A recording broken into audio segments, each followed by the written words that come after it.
when we first looked at the property, they didn't really have any pine cones down. And, you know, I don't know.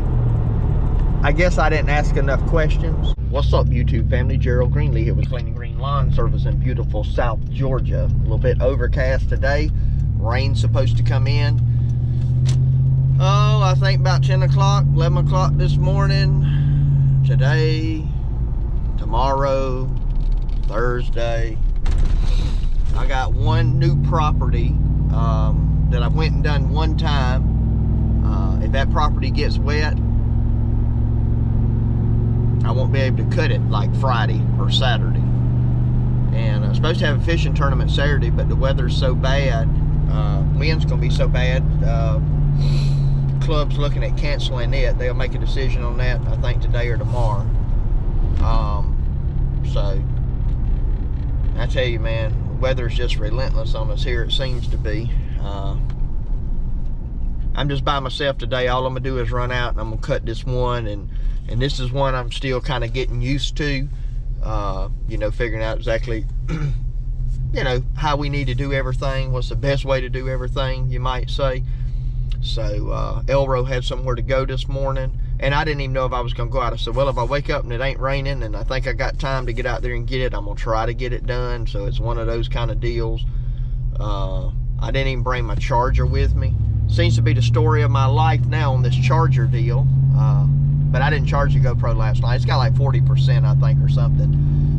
So it's probably got enough for me, you know, doing this intro and then getting y'all at least some time lapse out there from the property, maybe.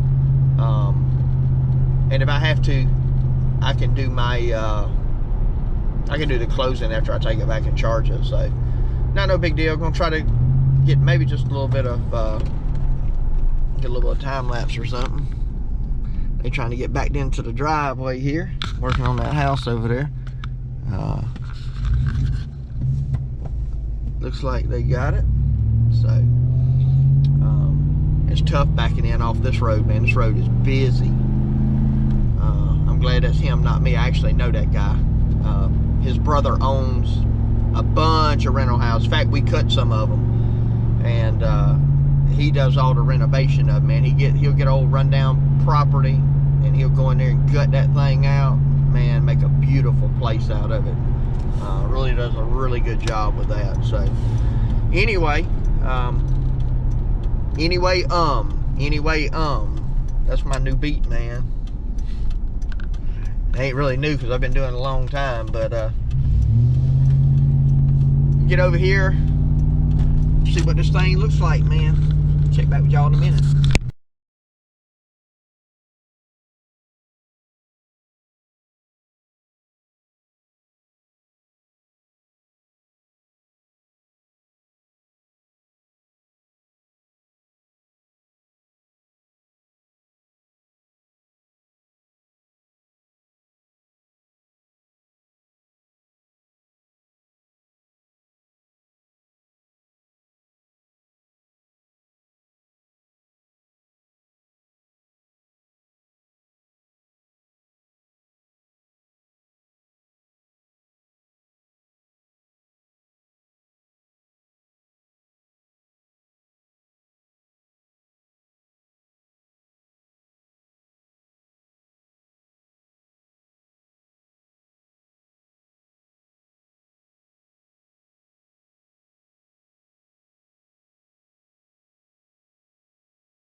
All right, we got that one done.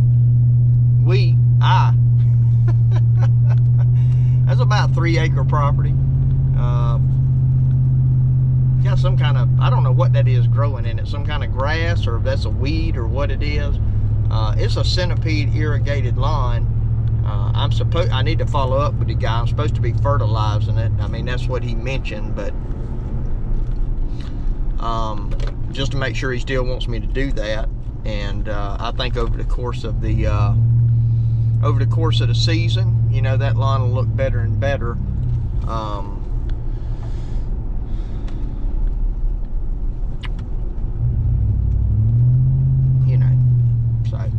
see.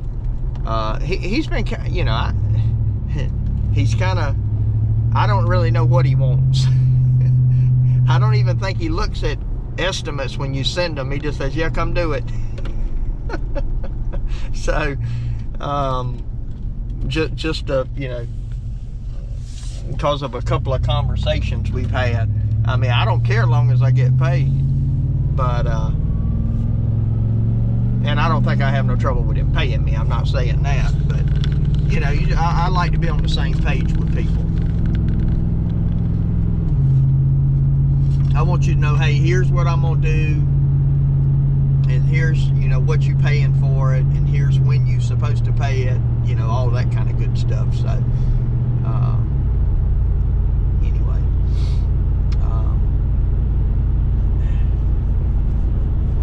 not a bad line. Took me an hour and 45 minutes.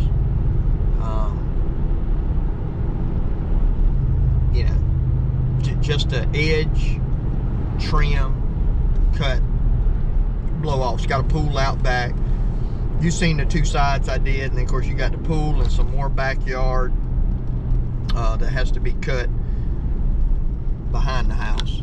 So that is not a whole lot. There's not a whole lot behind the house, but there is some grass back there. So not a bad. Be a good property. Be a profitable property, you know, as long as everything goes the way we got it laid out, and he knows what he's paying for, and wants to pay that. You know, it's the only issue with that property is gonna be rain. Because like I said, if I let it rain, if it had rained this afternoon, which is getting ready to rain, and then tomorrow, you know, say we got 2 inches of rain, which is not at all uncommon for us when we get rain, especially over a couple of days. We may get 4 inches, 5 inches, who knows. But even at 2 inches, most yards, a lot of yards we could go out and cut them on Friday, you know, if it quit raining Thursday. They're high enough and the ground's sandy enough, but that out there, it's low, it holds water, and it's soft. So, I mean, there's still a couple of places I didn't cut today and it hadn't rained in a week, way out by the wood line. So the college up here, man, pine cones everywhere. Golly, I don't know if y'all will be able to see that on the video. Pine cones over here. Look at this right here. Look at that. It's an hour. It's an hour to an hour and 15 minutes of picking up pine cones. Probably could even be an hour and a half. And of course, the big thing is having to. There's some big old pieces of wood out there I need to get up. The big problem is where you have to carry them to. I put them in a trash can. Now I take them way out to the wood line out there and dump them. And that's only been 3 weeks what's out there now. After this cut, we'll go to bi-weekly, and we'll do bi-weekly. We'll do bi-weekly, I think 2 times maybe, something like that, 2 or 3 times, and then we'll go to weekly. And I'm interested to see some grass growing out there, because at some point I got to firm up with them what the price is going to be starting in July back around through next June, because that's when their year runs. And I know I'm gonna go up on it, you know. I think the cutting and all that I got pretty good. The one thing that's taking me a little bit more time that I really didn't think about is how much blowing off we have to do, and then all those pine cones, you know.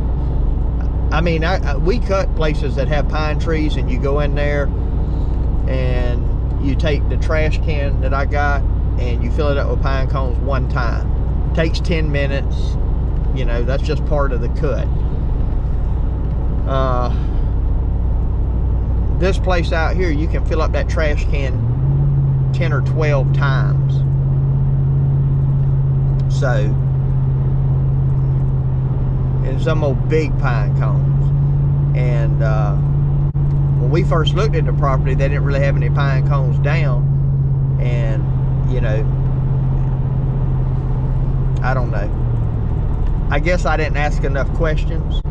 You know, at the end of the day, you got to ask questions. You got to figure out. I mean, I figured for picking up trash and all that kind of stuff that you're going to have to do on a property that's on a highway like that. But I didn't realize that the school maintenance wasn't going to maintain anything, basically. You know, you'd think that, you know how you just go out and pick up your property ever so often, even if you wasn't going to cut it, even in the winter time when there's nothing growing, you know. And so anyway, that's okay though. I'm probably looking to go up on it about $100 a cut, all things considered. And you know, they may or may not stay on board, and if they don't, I mean, it really don't matter to me. If we didn't have that, we're gonna have plenty to do either way. So, and like I say with every other property, you know, if I'm not making what I want to make on it, then I ain't interested in doing it. Now, to be honest, you know, and to be fair, right now I'm making what I want to make, but it's right there on the borderline. Like if we had a problem, or if we start getting where grass is really growing and we had to double cut, any of that kind of stuff, it's going to drop me below that threshold. And so, and since I told them that, you know, I would cut it for that price through June, and then, you know, we'd look at what it would be for the next year, I've already told them that. So, you know, I don't have any reservations at all about going up on the price. And you know, by that time we've been in there, they've been able to see our work and what we do and dependability and all those sorts of things, hopefully. And you know, they can make a decision, because the way it is right now, because of the amount of our contract, they're able to make that decision at the college level. They don't have to go through an invitation to bid and all that kind of stuff and get, you know, X amount of quotes on it and all that sort of stuff. So I'm basically working with the college, not the state, not some of their higher ups that, you know, sit behind a desk and somebody cut their grass and don't know nothing about it. So, but anyway, we'll see. Like I said, it is what it is. I'm not going to lose no sleep over it either way. If we keep it, and I can make an extra $125 a cut, that'll be good, just to cover, you know, that extra pickup time and maybe a little extra time cutting when it's really growing. So of course we'll do that weekly, so it shouldn't get too out of hand. But anyway, and just the aggravation of a commercial property. So we'll see what happens with that. You know, we won't really know anything until, well, we got to renew in July. But my hope is that we'll have some good grass growing by the middle of May, and I can actually get a legitimate cut that I can put a stopwatch on and go, okay, we got grass, this is what it's going to be like all year long. And you know, it's going to take 15 man hours, or it's going to take 16 or 17 or 14, whatever it comes out to be, and go, okay, this is a legitimate measurement here, and then I can base it off of that. Because all I do is, you know, I look at time. I don't really care anything about, I use property size to give me an idea how much time, but everything I quote is based on, if I'm going to be on the property for an hour, I want this much, 2 hours this much, 5 hours this much. You know, it don't matter to me what size it is. So, and it's, you know, that's why I like the bigger properties, because you can get there and you stay, you know, you take a little small yard in town, and one day it's 30 minutes and the next day, you know, there's something odd going on and it takes you 40-45 minutes, And if that property's, you know, bid out at 30 minutes, you're losing a lot of money. So anyway, let me get off here, and hope you enjoyed that little bit of time lapse. Hopefully you was able to see a little bit of what I had going on. I did run the X1 today. It was already on the trailer. My other trailer's got pallets from the mulch and bags from the mulch job loaded down. So I brought Elro Mo's set up today, and got it done. So hey, appreciate you tuning in. Appreciate you watching. My prayer for you is always the same, that the Lord might richly bless you, and that you might see all of your blessings as from Him. Hope you have a great